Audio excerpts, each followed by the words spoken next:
Hey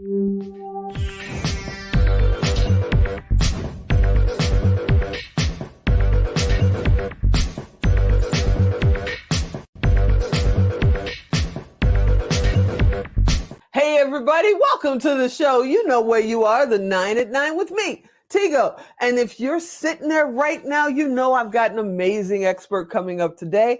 Today, my good buddy Shannon Rae is in the house. Ooh, she's a powerhouse, y'all. And we're going to talk about stairs. No, we're not talking about exercising. Sit right there. We'll be right back. Expert Talk is sponsored by Pod Nation TV, the podcast to broadcast network.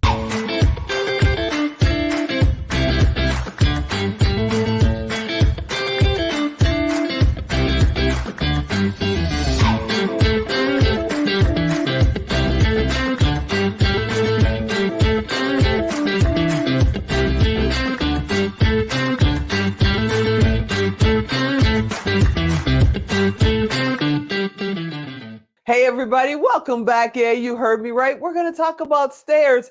And you know, I got bad knees, so I'm not running up and down stairs. Let's find out what Shannon's talking about. Shannon, are you out there? Hello, I'm here. Okay, we're not exercising, are we? No. Oh, okay. All right, then I'm not scared to talk to you about stairs. Let's talk about stairs. Yeah, so STAIRS is an acronym that I created when it comes to communication, because I have to do a lot of communicating in my work, in my personal life, being out in the wild with other humans. And for me to remember things, I try to put everything in an acronym so that it will help me remember. So for communication purposes, I came up with STAIRS. And one of the things I love about STAIRS is when I think of stairs, I think of going upstairs, kind of how you did, right? You thought, oh, I have to climb these stairs. It's something that we go up that we use to elevate us from our current position. So the way that that looks out in the wild when we are communicating with other humans is that first S actually stands for sandwich. And this is a pretty common idea that when you're talking to somebody, you try to sandwich a positive with the challenge, obstacle, negative thing, whatever you want to call it, and then another positive. Okay. So that way it's a nice little sandwich that makes somebody feel good. So if you are working with somebody, you could say, hey, you know, I really appreciated when you did this. I really liked it when you did that. I'm having a challenge with this little piece that I'd like your help with, or that needs to be adjusted or fixed. And then, so you have your first positive, your request with the challenge. And then the last one is another positive. So you could say, you know, thank you so much. You're always so good at taking action so quickly, or you're always hearing my ideas. So the idea for the S is just positive, challenge, positive. And when somebody's having two positives come at them, number one, it's throwing off the statistic about how many negative messages we hear in a day. So you're upping one for the positive message side of the scale. And then it helps the other person not have defenses put up.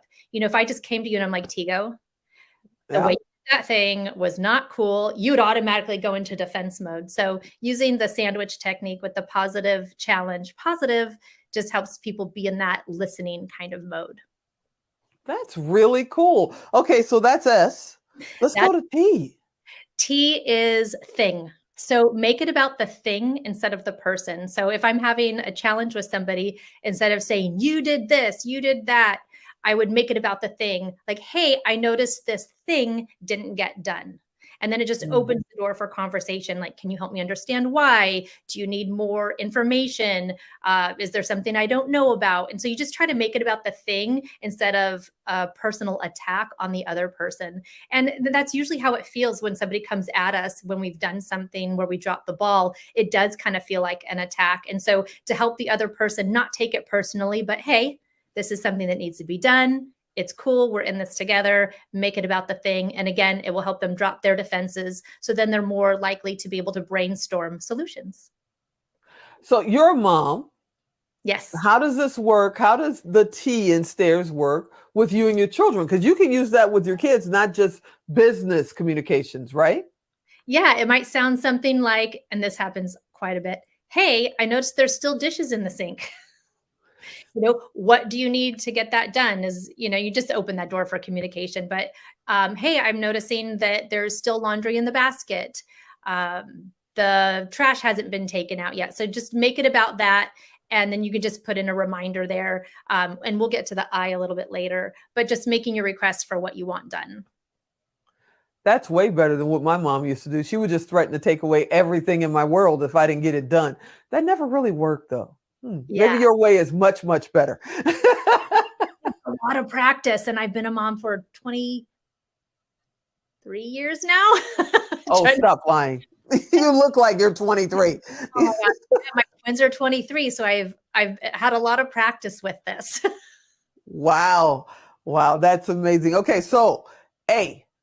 A stands for and. So using the word and instead of the word but.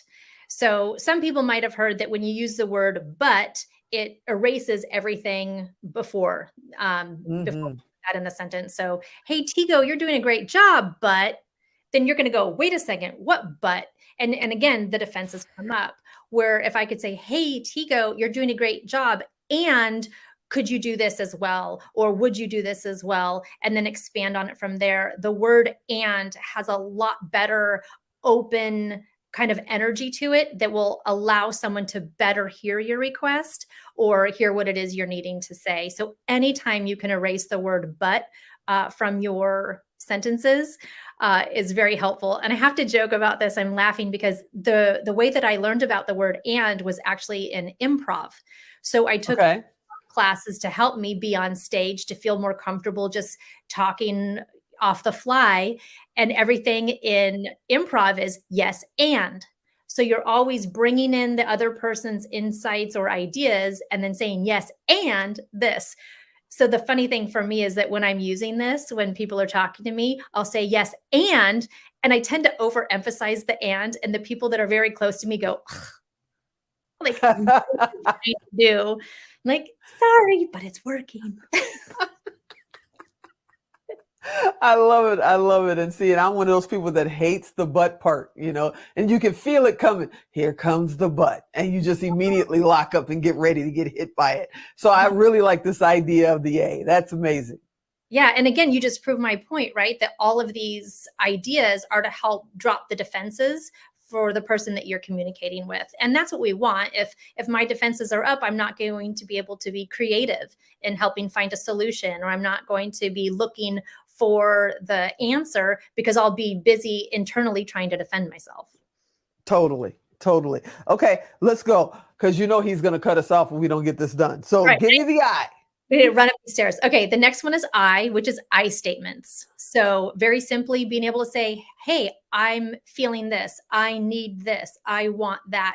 To put the responsibility on yourself to actually ask for what you're wanting. So this was kind of the extension to making it about the thing. Hey, I noticed the dishes that are in the dishwasher. I would like you to have this chore done as soon as possible or by a certain time. If you can put a timeline, that's just another really good goal to have. But making it an I statement, take responsibility for what you're wanting to have happen and say, I want, need, request, whatever the following word is.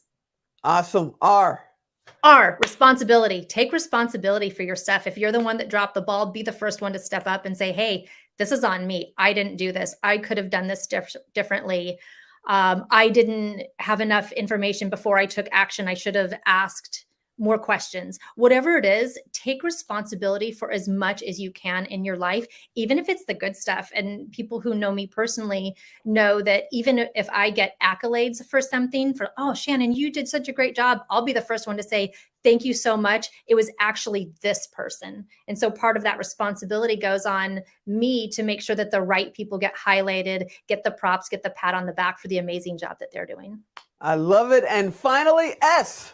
Smile. I know it sounds kind of silly and even a little bit juvenile, but when we smile, we can actually trick our brains into thinking that we're happy or that something isn't as treacherous or drudgery as it might feel. So before you have a conversation with somebody, especially if you're dreading it or not wanting to go into it for whatever reason, just smile. Even if it's for 10 seconds, just trick yourself into thinking that it's going to be okay. Because what happens is your body is going, oh, she's smiling.